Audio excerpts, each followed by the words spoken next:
Well, thanks, Simone, for joining us on the podcast. I know you're dialing in from evening time in the US. It's morning over here in Australia, but great to catch up again. It's been way too long.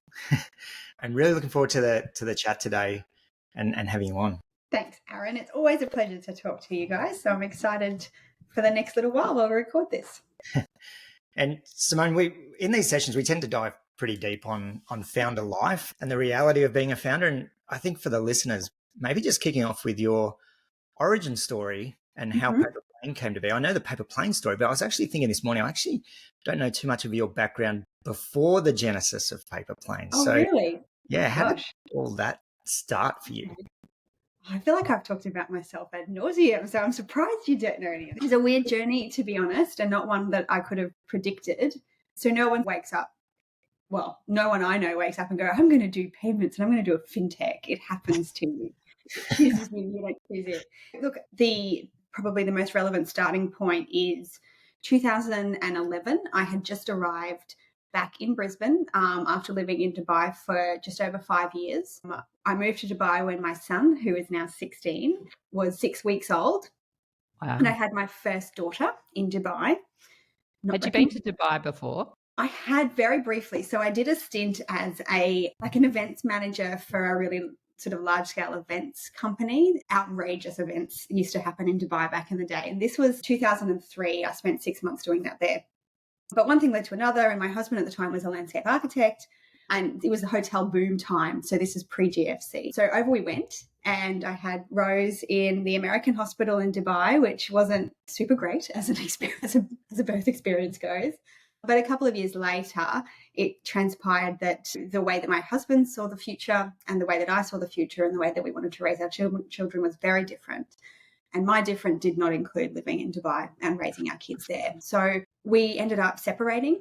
I moved myself and my 2 babies, as they were, home to Queensland and went, well, what am I going to do now?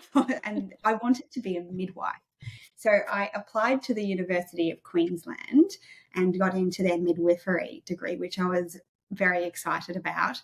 And then that excitement just went, oh no, because it was all 6 weeks on campus at what was the Ipswich campus, which, by the way, I heard was very haunted. They've shut that campus down now, but I have it on good authority. It's very haunted. Yes, but I couldn't do it because I was a single mum with 2 babies. Yeah. So I switched over to doing organisational psychology, which was okay. It was no midwifery, but it was okay. Then that went on for a little while. And then one day on campus, I saw this poster for a thing called iLab. And I thought, oh, that's pretty interesting. And I'd started seeing this guy, Damien, who I had known previously. Like I'd met Damien when I was 20 back at the coffee club. I was running the coffee club and he worked there. Coffee club, that's where I'll meet you. So many Queensland references in this story, by the way. They pitch it as the place to meet and connect. Their slogan, that's where I'll meet you. And from that group of people working there at that time, something like 5 marriages have happened. Wow. Yes, but you will never catch me with one of those cups in my hand today. Maybe edit that. I started seeing Damien and he was working at this web agency doing web design. And I said, look, I think this is interesting. We could pitch an idea and see what this is all about. And I'd literally just got my first iPhone about 6 months before this. So I was very new to this world of technology, high growth businesses. And we went along and always fabulously, Angus was running the program at that time. It was off campus. You had to take a compass and a picnic to get to the building that this was in at the time, and we got in. And to this day, I don't know why we got in, and if we ever pitched this idea today, we would be laughed out of the room. But we pitched this thing called the Perch Project because peas are apparently something that I like, and ended up Paypa Plane. So the Perch Project, we were looking at what was happening in the nightlife scene in a city. And this is, if you cast your mind back, this is 2012. People are still poking on Facebook and checking into places, and businesses are using it as their main mode of communication. But it was really ad hoc and it was really difficult to get something prioritized if you really wanted to tell people about your 2 for Tuesday deal and your trivia night. So we thought, okay, we're going to put all this together in the one spot, and then we ended up putting that into an API feed and allowing magazines like Concrete Playground and Weekend Edition and Gourmet to bring that in as their short form content. Great, very good. Except there's no business model to that. The reason those businesses were using Facebook is it's free. It's very, very good. But I think of that period of iLab as like this incredible learning journey. I saw an article, I forget which newspaper it was in, but it said, things aren't happening in Silicon Valley, it's happening in Fortitude Valley. It was a Queensland paper. And I giggle because I was literally sitting in one of these lectures for this iLab program, and they were talking about, oh, this is happening in the Valley. And in my mind, the Valley had ceased to exist with the dot-com bubble. I did not realise that it had come back from that. And having lived away from Brisbane for so long, I actually thought that things had really changed in Fortitude Valley, that all of this stuff was happening, but it was obviously Silicon Valley. But I was hooked. I loved it. I dropped the Bachelor of Psychology like a hot potato and started focusing on this startup thing. So one thing led to another. It limped along for a little while. We had outsourced everywhere at this point. We'd outsourced to the Ukraine, South America, China, India, and some like tiny little company in California who actually I think was probably in India as well. And we were like, okay, we need to make a call on this. What are we going to do? And this company in Brisbane, who happened to be a payment company, knocked on our virtual door and said, look, we want to bring the content that you have gathered in to help us add benefits to this like credit card thing for students who have English as a second language course that are coming over from predominantly Hong Kong. We want to tell them where they can go and spend this money that they're preloading onto this card. And I knew nothing about payments, but I said to them, look, we literally are out of funds. We've got nothing left in the bank. We're both working part-time jobs at the same time as trying to do something with this thing. And they said, okay, well, how about we do a thing where we'll take half the company and you come work for us as our strategy officer, and we can be a resource investor. So we can use our in-house engineers to help grow your product. Didn't really work out that way. In reality, it was a good deal. I ended up having a job that I loved, and I ended up learning a lot about the payments industry. But this particular company was not the right cultural fit. There were things that were going on that weren't appropriate for a payments company or any company for that matter. And I raised some issues with the owners and flagged some inappropriate behaviour that was going on. And they actually made me redundant, which I was devastated about. It was very sad. And I turned to the dark. As a result of raising that issue, Simone? Who's to say, Elaine? Who's to say? It was this very coincidental time. Very coincidental. But when someone says to you that your company's money laundering, and that's a big risk for all of your assets, that's not something that should be taken lightly, particularly in the payments industry. Yep. So I turned to the dark side and went to consulting for a while, which I hated. I consulted in digital product strategy for a mining company, how they can actually turn an in-house software into a product for the industry. I consulted with a dry dock company, very interesting. They bring boats up the Brisbane River, lift them up, clean them up, send them out again. So I did that for them in Cairns and Brisbane. And then it became apparent that this company, Austrac, had actually caught up with them and the owners were looking to exit very quickly.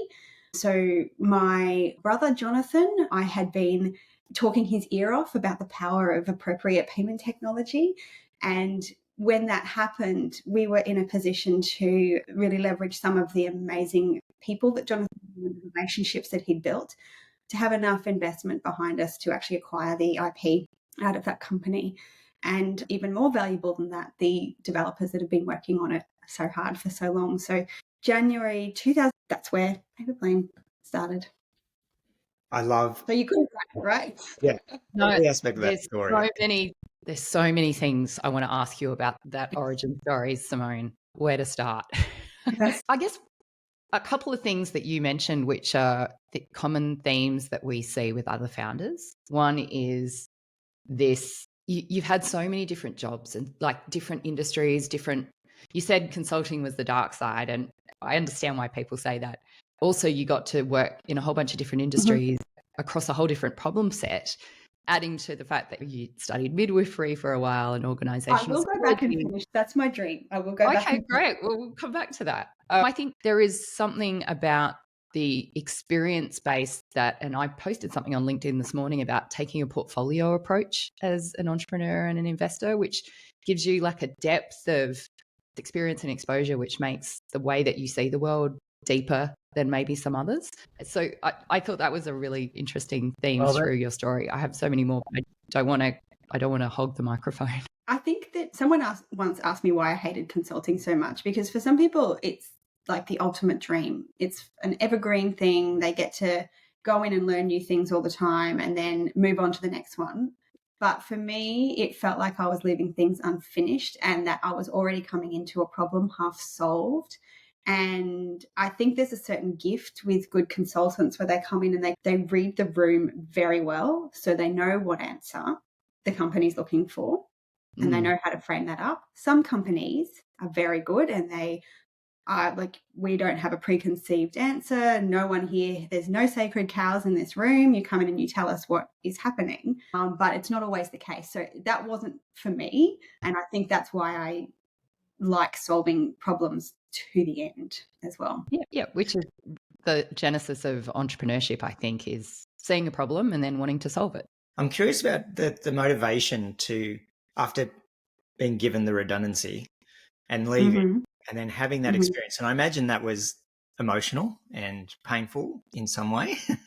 but the conviction to then go back and take that IP and that, what was the motivation behind that? That's a great question. And look, that day that happened, I went home and I went to the backyard and I lay on the kids' trampoline and cried. So it was a bad day. But I am weirdly motivated by someone telling me you can't, or anger is a good motivator. As terrible as that sounds. Rage is a great motivator. Totally. It really is. Yeah.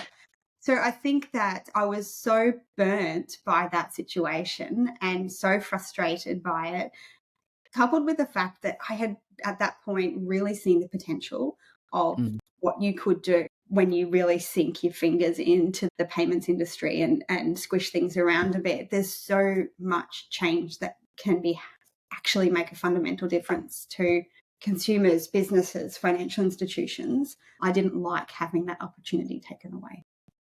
No, you made lemonade out of some lemons by the sounds of it.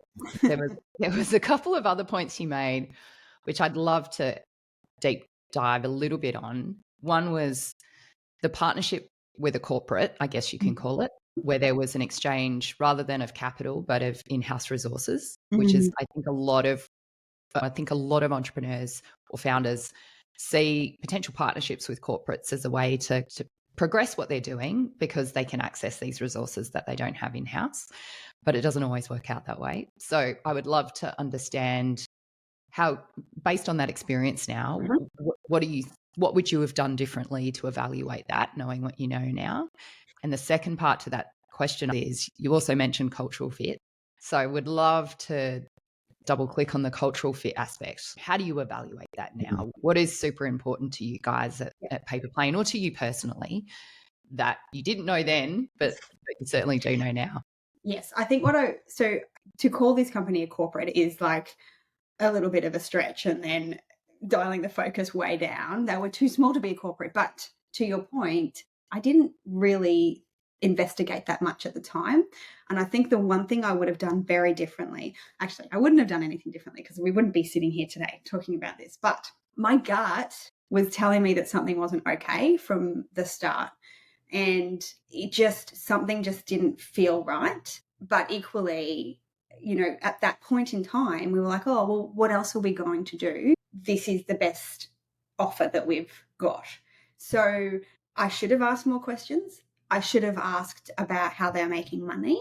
I should have asked about what their roadmap, what the company goals were, and I should have asked about how decisions got made.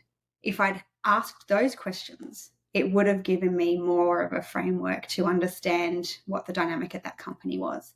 And there were some amazing people working in that company, and now some of those amazing people work with me, which is amazing in itself. But the cultural fit and everything that was happening there really stemmed from the leadership. And that's a lesson that I've learned really well from experiencing leadership, that it was old school, Jetson style management of someone coming out and shouting a few things and then into the office and shutting the door. And that may have been totally the way to get things done back in the day, but it didn't always work out so well if you have a look at the way the world is at the moment. But that 1950s model has no place today. And I think that leaders who let the fact that you absolutely have the ability to do that. If you want to do that, go ahead and do that. But don't think you're going to get the outcomes of having a company and an output that is fully rounded, fully shaped, and solving the problems that you really want to solve. So I think had I listened to my gut feelings, we would not be here today, and I don't know what I'd be doing. I'd love to chat more about the corporate side, because obviously you work still very closely with corporates and heavily involved with the banking sector. But that culture piece, I remember it would have been 2021 coming into Paypa Plane, and you were really interested in defining the culture in the team and understanding team members. But the lessons learned from that experience, like how do you apply that now to your own leadership style in terms of the culture of Paypa Plane? So I don't know how to describe my leadership style, but I think of it as I work with people, don't work for me. Maybe the best illustration of that is we have a lot of people who are different. We have people from different cultural backgrounds, different language backgrounds, different neurological diversity. All of those people come and work at Paypa Plane, which is excellent. But we had a particular person, we still do, who really hated how open I was at our town halls and things, because I just tell the team stuff that's happening. I tell them stuff that's happening to me. I tell them stuff that's happening to the company. And that transparency, I was not thinking about how that was making this person's job more difficult than it needed to be. They were trying to manage their own team to get things done in a particular way, in a particular order. And here I was going, oh yeah, this project's doing this. And oh, did you know that this client's blah, blah, blah. So I said to this guy, you know what? If you don't like something, come and tell me straight away, because then I can fix it and I will apologize in front of the whole team. You tell me what I'm doing wrong and we'll go from there. And he took that literally. So he marches into my office, well, used to when I had an office in Australia, and will let loose at me. And I go, oh God, okay, shit, sorry, that I did not think. So two things have happened. I've learned that I need to bring people into things that are going to maybe have a sideways effect on them before I do Simone's overshare at town hall. I've had someone else tell me that the way that I communicate is so not okay for engineers. So I've had to adjust that for them to hear what I'm saying. But equally, I've had to learn to give the team space to be good at their jobs without me putting my fingers into their jobs. And I think it's been really difficult for me to move from being in the office every day and hearing all the things that are going on and having multiple things that I'm doing all at once, and coming over to America and letting my executive team be the executive team without me in their way. So we had very rapidly come to a point where the job that I was doing, I'd done it in Australia, and I had to really have a good look at, well, what am I still bringing to the table? The value of what I bring, is that going to be increasing still, or are we plateauing? Is there going to be a diminishing return over the coming years? And one of the things that I said when we first set out is I never want to be one of those oblivious CEO founders who doesn't realize when it's time to get up and let someone else take a seat at the table to do the next thing. So I realized that what I was really good at is finding our space in the landscape, defining what that is, and then communicating that value back to the industry to create that awareness and establish those key initial relationships under which everything else can blossom. And we're not a big ecosystem in Australia for fintechs. We're a great market to start a fintech. The way that our regulators work, the way that our government works, the way that our banks work, you've got to be really damn good to have a fintech in Australia and survive. But it's not a great place to grow a fintech to exit or large scale velocity because of the size of our market. So it happened to be the time for me to go, okay, in order to really allow my chief operations officer to be a chief operations officer, to give my brother Jonathan space to be a really effective chief commercial officer, I need to get the heck out of their way and go and do what I'm good at again and bring that value back. So I don't think I answered the question. I think I just went like down. Absolutely, you did. Again, so many things I'd like to dig into in that answer. So, number one, you and I suffer from the same affliction, Simone, which is the oversharing, and then having to moderate that because it's not for everyone. It's about how do you how do you have the right communication style to get the best out of the people that you work with. I think that's a really interesting lesson that you talked about. The decision when you as the founder, CEO, realizes what is the value that you bring to the company and when is the right time for you to hand over the reins, whether that is hand over the reins to your executive team or at a later point hand over the reins to another CEO. I would love to talk a little bit more about how you think about that at the moment for you and Paypa Plane. And for the listeners, we will actually get to what Paypa Plane does. We haven't covered that yet. Yeah, but do you have some metrics or a benchmark at which point you can see in advance, that's when I'm no longer the right person to be leading this business? Or is that a flexible thing or a dynamic thing that you'll know it when you see it? You haven't necessarily plotted it in advance. I haven't plotted it in advance. And I think it's something that I will know when it happens because it almost started happening in Australia. And it was at the point in Australia where it was really important for me to separate myself from the brand because it was too tightly interwoven, and that's not good. If the company's only going to survive because I'm sitting there ready to take a meeting with someone, that's not really a great, sustainable, scalable company. It's something I think about a lot because I've seen a few CEO founders transition away from being CEO and take on like a chair role or a president role, as they call it here. And that's allowed them to remain involved and continue to do the thing that they really wanted to start the company for in the first place, whilst moving that executive function out to someone else who's more capable and interested in those things. Interestingly, Jack Dorsey's coming to take over Square. So the CEO's going and Jack's coming in, which is, I think, the first time he's actually led the company he founded. I think that's interesting. But I think that I've still got a few more years to go. I'm having a really interesting time with my board. So we haven't really had a long stretch where we've had a really well-functioning board. We've had so many bumps and things, and we didn't put a formal governance board in place for a long time. Very clever person, Robbie Cook, who was the CEO, when they did their investment in us back in 2020, I said to him at the time, "Oh, Robbie, does this mean that you'd like to become a director on our board?" And he said, "We don't need you to start a board. Do not get a board until you absolutely have to. And now is not that time." Best piece of advice he ever gave me. I remember back in the day, the wisdom was get a board because then you've got these amazing names and people will think that by association you're equally amazing. But having a fully functioning governance board is no picnic. It requires care and attention, and it changes the dynamic of when and how you're making decisions. Now that's really appropriate for us, and I'm very grateful to have a board of the people that I do. We've got a large board for the size of our company. What have we got? 1, 2, 3, we got 7 people on the board.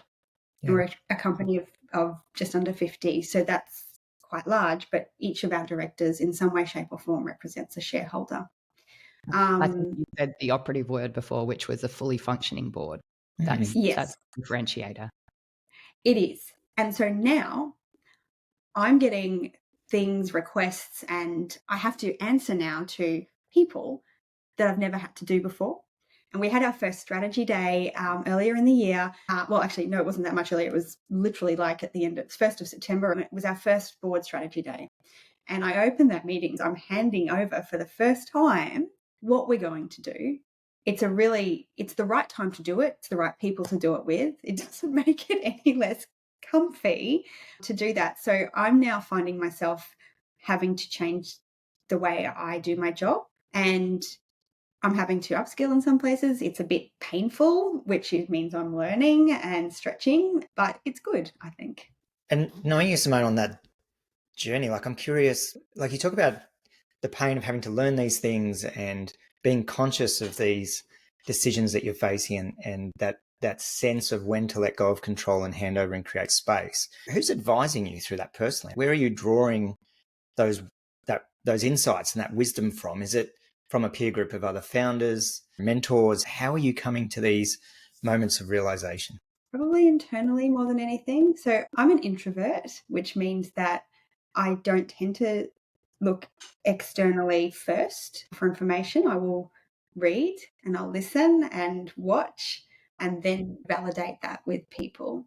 But I'm not a group person, if that makes sense. I wouldn't seek out a founder group. Just equally, I never joined a mum's group for babies. But I think that I had a meeting with someone literally this morning and I wrote down a thing. He said, knowledge is everywhere, but wisdom is learned. And I thought that's actually really true. So I think I gather knowledge and then I gain the wisdom by then talking to trusted people. Yeah.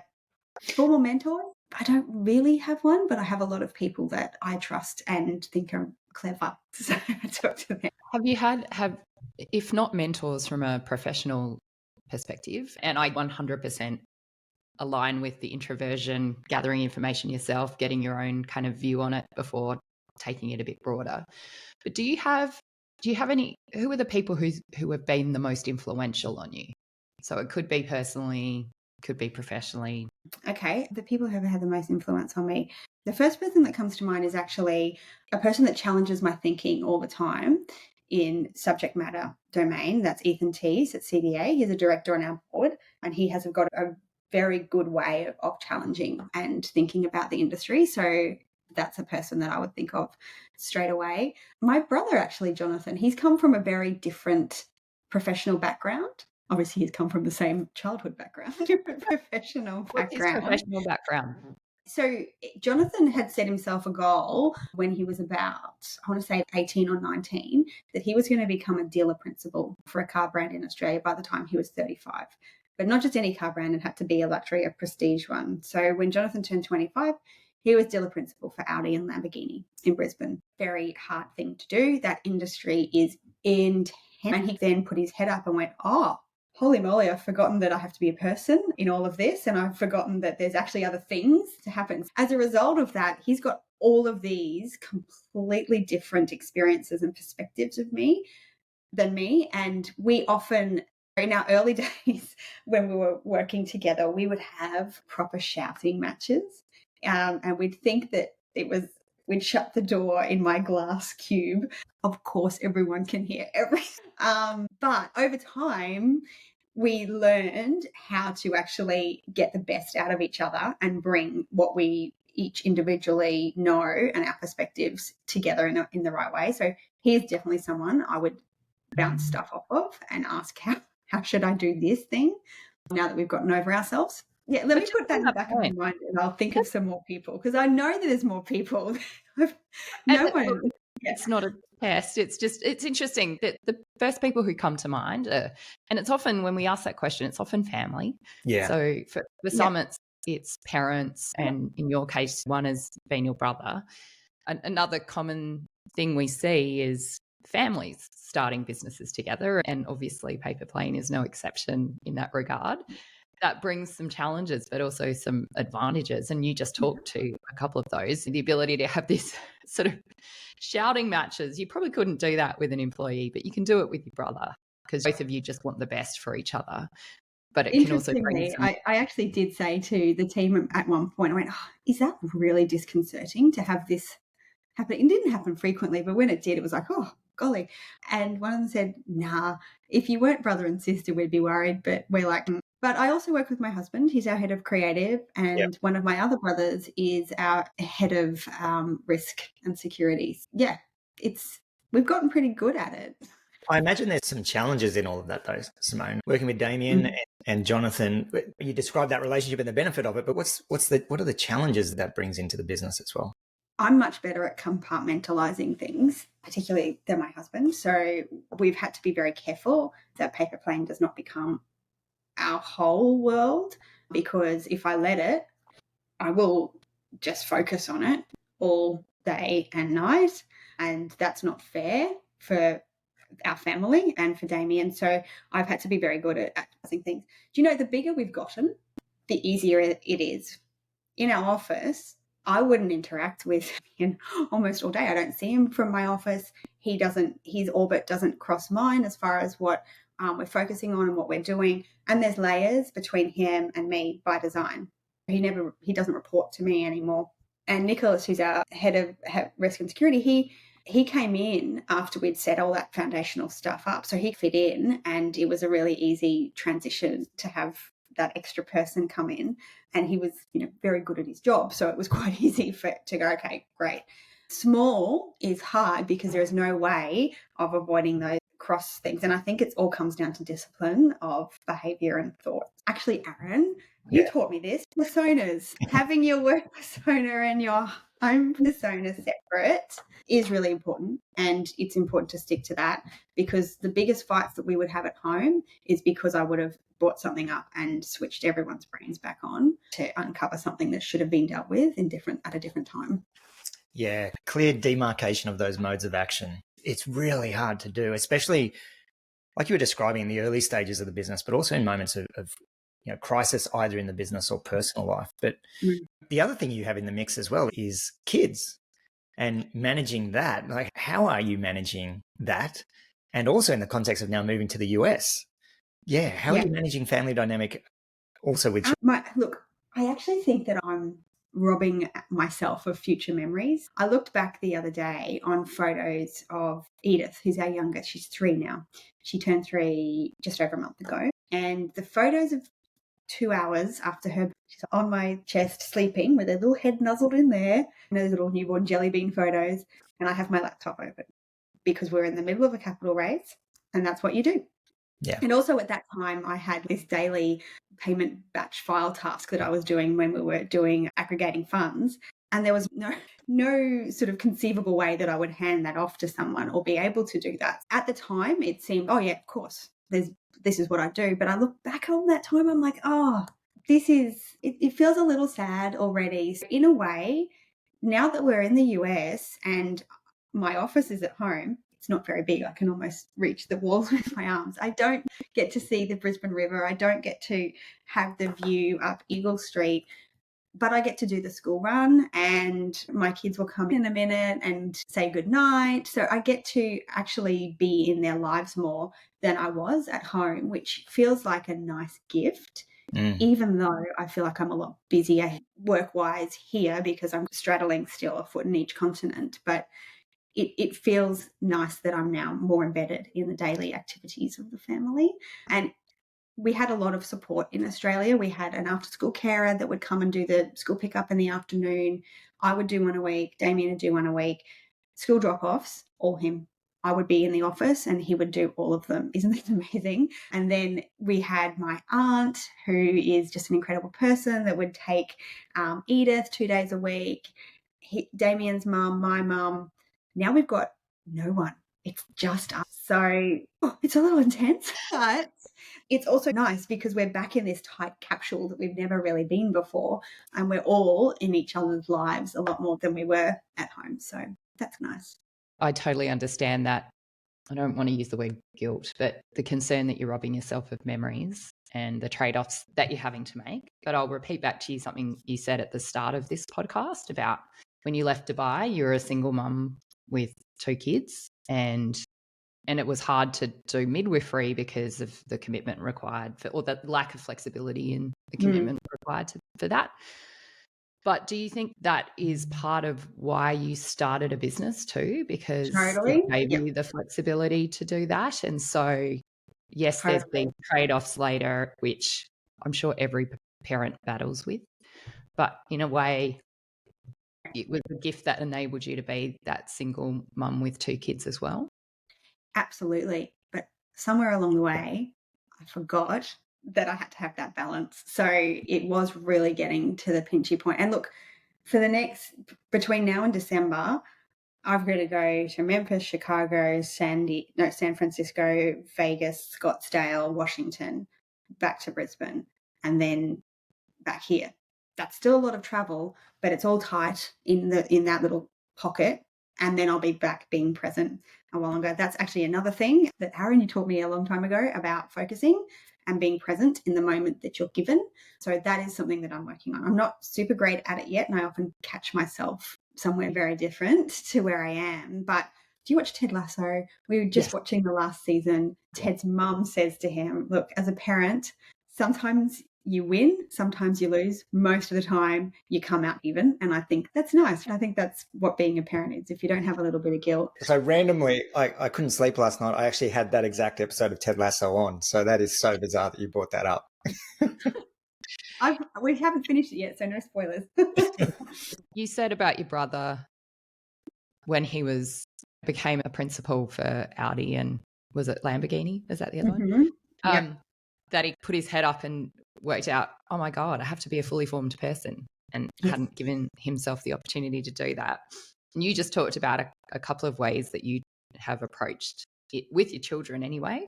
How do you make sure that you stay a fully formed human or become one? Oh gosh, I think that everyone's just like a proper work in progress. It just depends about how self-aware you are about that. I have got like a list of things that I want to learn, and I want to do better, and I want to exercise more. I want to learn yoga again. There's just so many things that I think if you start to exhaust that list, then you're probably not looking hard enough. I don't know. That's a hard question. I feel like this is a counselling session as well as a podcast. You're not the first person who said that. Yeah. Sorry. It's actually most of our team conversations. Yeah. Your team goes deep. Simone, it would be useful for the listeners to actually understand a bit about Paypa Plane. And then building off that, I'd love to chat about the US market entry and what that looks like for you. Yeah. But yeah, give the Paypa Plane pitch. What is it that you do? Okay. So we help banks realize the value that they're putting into maintaining their payment systems within their bank. So billions of dollars they spend on maintaining things like direct debit, credit card facilities, NPP, BPay, all of those things cost the bank a lot of money. The way that they can actually see that value return is by providing amazing products and services to their business clients. Their business clients are now changing and needing better ways to actually collect payments reliably and securely while maintaining a relationship with their customers.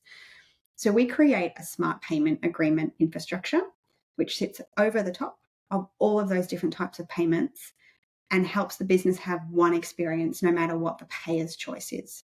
A smart payment agreement goes from the business to the consumer, who is then able to onboard securely on their own device, choose the way that they want to pay.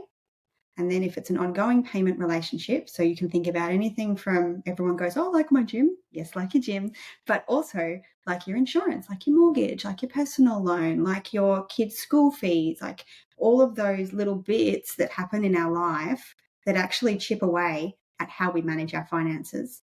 With a smart payment agreement, you can return and go, oh, I don't want that on my Amex. I'm actually getting a lot more points on my MasterCard. I don't want that on my MasterCard. I really don't like getting charged the interchange. I'm going to switch it over to my bank account. My bank account doesn't offer Pay to yet, but I can do direct debit. So all of these things are choices that consumers make that the business should be free from, that the bank should feel like they're providing a secure and compliant product that's returning value back through the payment system.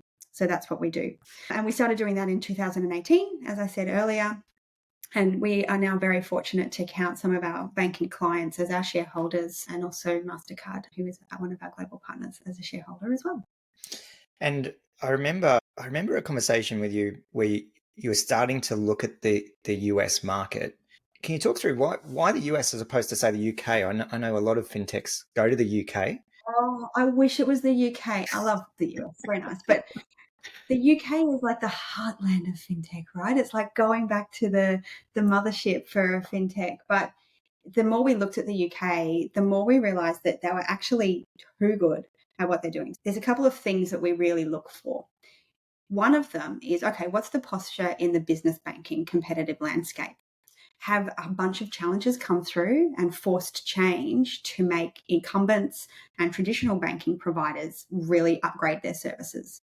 So in the UK, you've got Monzo and Starling, who both transitioned from consumer into business banking. You've got Cash Plus, you've got Tide, you've got all of these other fit-for-purpose, business-focused challenger banks. So the competitive landscape is at its zenith there for business banks. Then you've got real-time payments, which is another thing that we look at. Not because you have to have a real-time payment in a smart payment agreement, but it starts to change the dynamic of how banks are thinking about their position in the payment landscape. It allows them to reassert a position where Stripe, Square, Adyen, PayPal aren't eating their lunch all the time. And then you've got open data or open banking. In Australia, this is our consumer data, right? In the UK, they started off with the European standards and now they're using them as their own. But all of those things are really mature in the UK. So it's not an easy market to enter and it's relatively small. In the US, you've got a huge amount of banks, like over 4,500 banks plus, but you haven't had that wave of challenges come through that have really forced a lot of change broadly through the ecosystem. There's a few, and there's maybe 2 or 3 in the business banking space, but there's still a lot of space for improvement, like heaps of space for improvement. Real-time payments started in the US a few years ago with the clearinghouse. They brought out a system called, it's very genius, real-time payments or RTP. And it really focused on some of the larger banks doing wholesale transactions within themselves and corporate clients. Then the Fed released FedNow. It went live in July this year. So now we've got this nascent real-time payments environment that's starting to take that conversation and change it again. And their open data was, in a very US way, was market-led in the way it developed. Finicity, Plaid, providers created bilateral agreements with banks because there was a commercial motivation to do so. And now we have an open data functioning ecosystem. We're actually now seeing regulation come back into that ecosystem and go, okay, we actually need to now have an opinion on how this data is being stored, secured and transmitted. But we've got all the ingredients that we're looking for in a slightly different way than Australia. But it's a really good time for us to find gaps in this market. And the gaps in this market are big. This market is so big. It's a funny thing. We were having a giggle the other day because there was this very obscure niche club. It was like scooter riders on a Wednesday, something very specific like that. And when I went, oh my God, you get 4 people to do this in Brisbane, it would be very funny. And they'd go from like the Botanic Gardens and hit Customs House and be like, okay, we're done. Here, roads are closed, like 5,000. And it's so indicative of the power of this market. So then we started going, okay, if this is the right market for us, what's the best way to approach it? And you hear so many terrible stories about companies that come over and just spend poor money into the market and come away with nothing to show for it. And that's the end of the story. So we didn't want to do that. We really like having our HQ in Brisbane. And we've got so much more work to do in Australia with our existing clients and new clients. So we didn't want to disrupt that. Equally, working with amazing Austrade and Fintech Australia actually has been very helpful as well. But there's a lot of evidence that show the customers that we're approaching really only take you seriously once you show commitment to market. And that doesn't mean you find someone who's a salesperson and say, here, wear this branded shirt and you're it. That's a very transparent approach that doesn't get cut through. Equally, some companies do fly in, fly out. So 3 weeks in, 3 weeks back home and switch around, not sustainable for me. So we decided to do what has been shown to be the most effective way over and over again to get that relationship train started and to show that commitment. And it's also the most cost-effective way because there's a bit of a disparity with salaries between this market and Australia as to who you're hiring and what the incentivization package needs to be.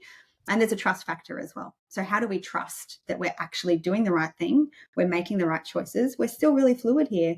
Part of my job for the next sort of 6 months is deciding actually where we're going to focus. We have limited steam power to attack a niche. Which one is it going to be?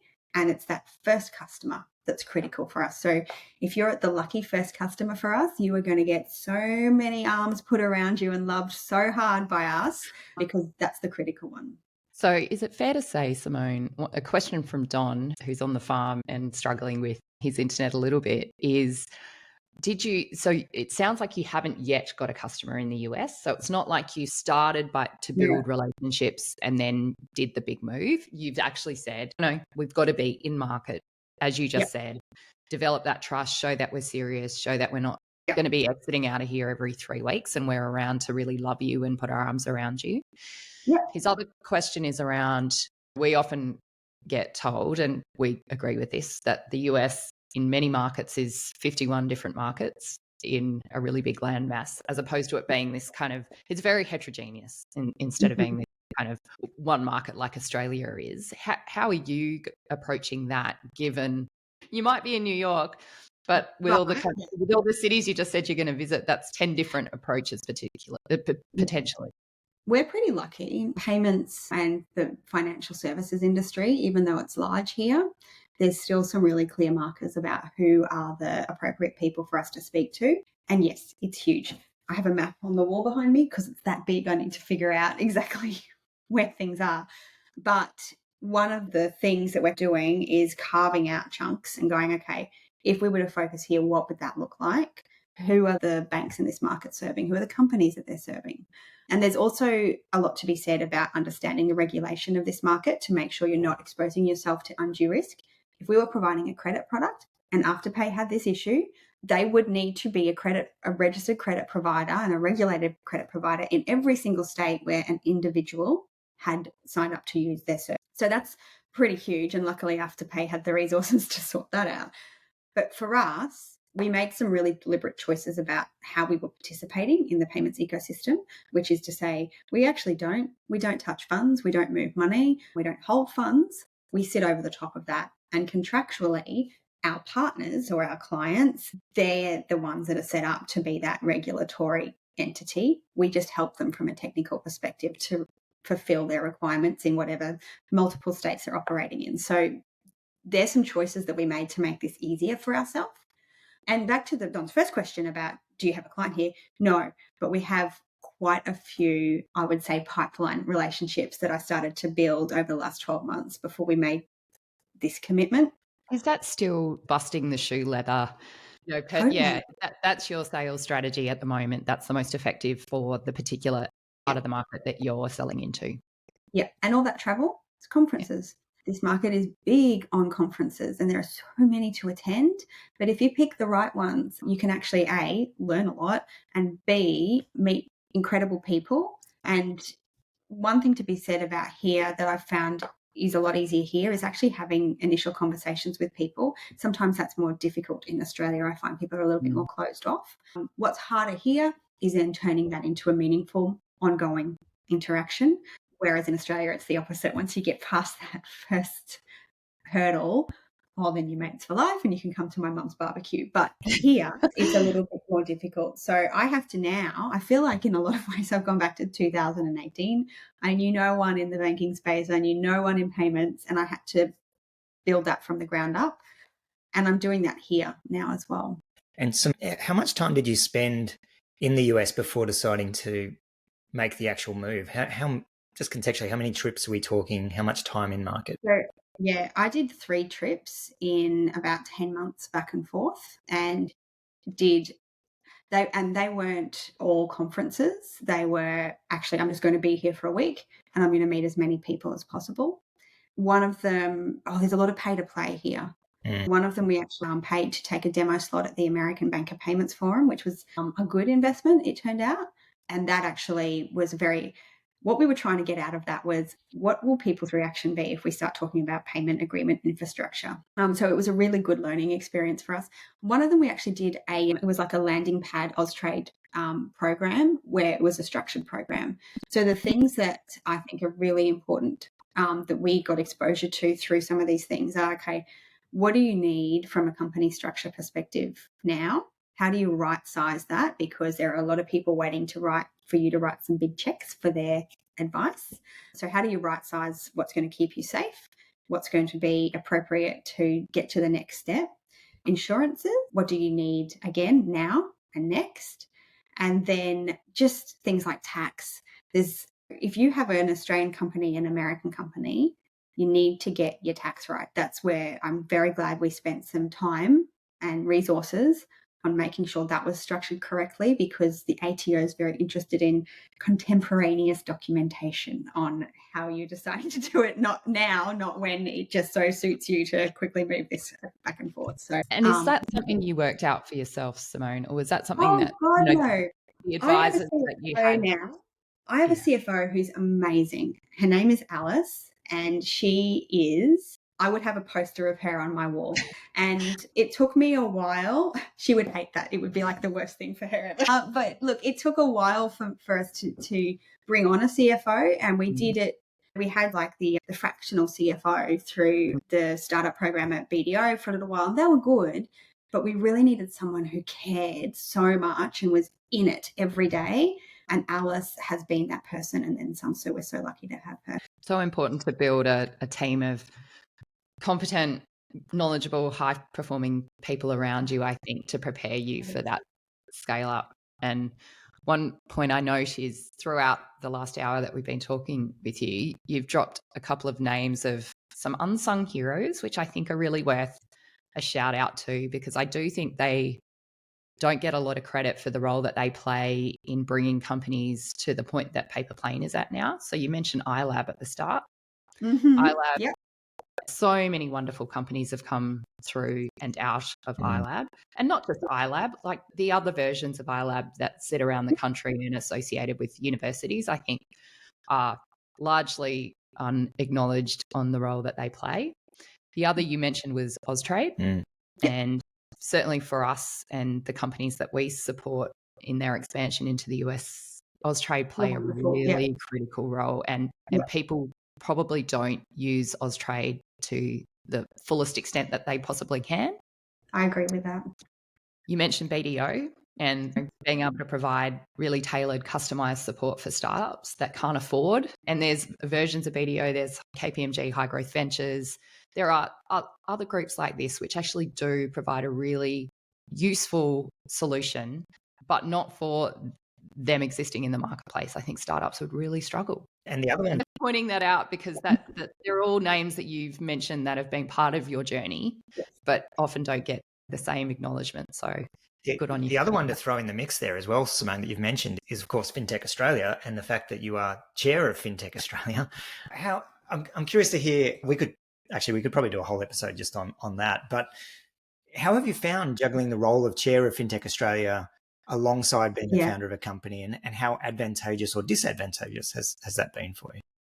It's a tricky thing, because I really care about Fintech Australia as its own organisation. And when I joined I didn't actually realise that we were a fintech until the end of 2018, and it dawned on me that there were other people that were also doing things in financial services. And the reason it dawned on me is I was looking for advice on insurance, actually, and Googling away, and I'm like, oh, what's this Fintech Australia thing? I think we're a fintech.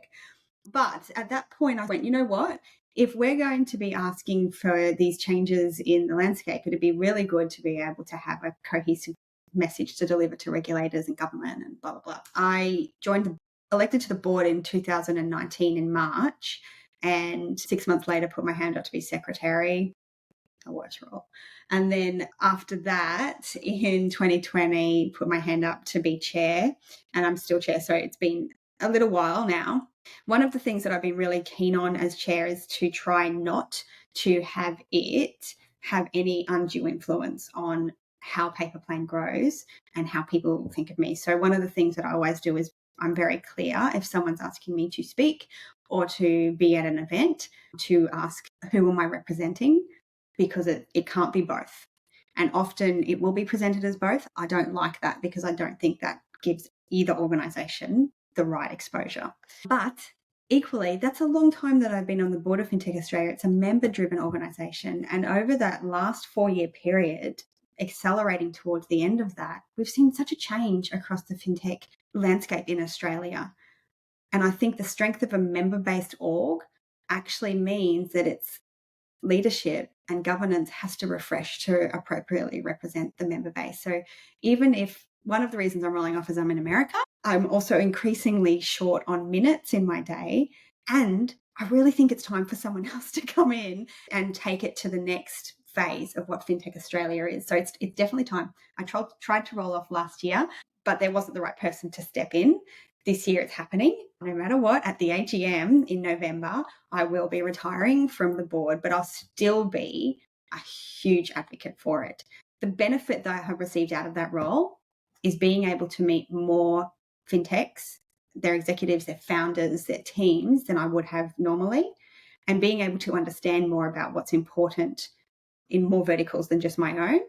And also being able to understand how policy and regulation works and what the relationship of that is back to where we're going to see growth in the fintech market and how that will restrict or open up the doorways to that growth. So that's been really interesting. Oh, and I got to go and sit in like a room in Canberra and give evidence at a parliamentary committee in person before it all went online. So that was pretty cool as well. Good life experience. Excuse me, a good life experience along the way as Totally.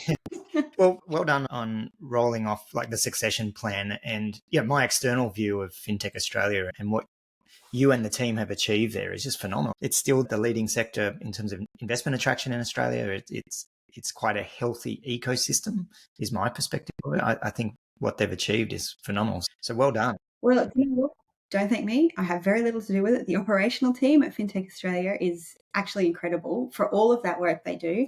They're a really small team and they just bring it all the time. It's amazing. But also impressive, Simone, what you guys have built at Paypa Plane. Like when I first met you, you were already impressive, but what you guys have managed to do and this expansion into the US is really exciting. And I'm so pleased to see the company going from strength to strength.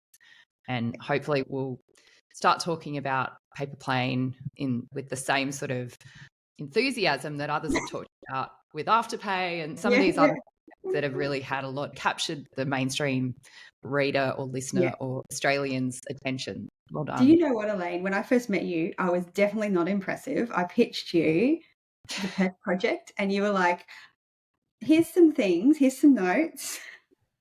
One of them was business model, rightly. And I was like, wow, that was some very clever, well-delivered and kind advice, and I've never forgotten it. So. Oh, thank you. That's good to know. The reality is, even if something is not the right fit for a particular investor at the time, it doesn't mean that the company isn't impressive or hasn't built something that's really remarkable. And part of the reason why we do these podcasts and some of the other things that we do is to communicate that, because finding the right investor is at the right stage and thesis and for a particular fund's mandate. And it's not really about whether or not the business is going to be successful or has an opportunity to be successful. And I know that sounds perverted, but it really is just down to that. I think that's right. Yeah. I'm glad that we can at least be a little bit helpful around the outside, if even we're not the right investor for a group at a time. Yeah, thanks for that feedback. It's okay. That was a long time ago. I know, but still great. Look, you're still here. That's wonderful. And in fancy schmancy New York. So very jealous. In my hallway cupboard of an office. Very glamorous. Isn't that palatial in New York? I think. I have got the smallest room in the house. So we've had to get the exact triangulation for schools, proximity to the city, and actually what is available that we can actually legitimately access. So tricky, threading the needle. Tricky. Well, we're actually going to be taking a cohort of founders over to the US in probably March next year. So we'll definitely have to make sure we put New York on the visit list and catch up with you and maybe rope you into a session with our founders to share your words of wisdom. Yeah, that'd be great. You can come to my house and visit my office. You can love it. Come in. Thank you so much, Simone. Yeah, thank you. You've been really generous with your time and we really appreciate it. Yeah, it's been a great My pleasure. It's so good to see you all again. Yeah, you too. Enjoy your night. I'll see you later. Bye.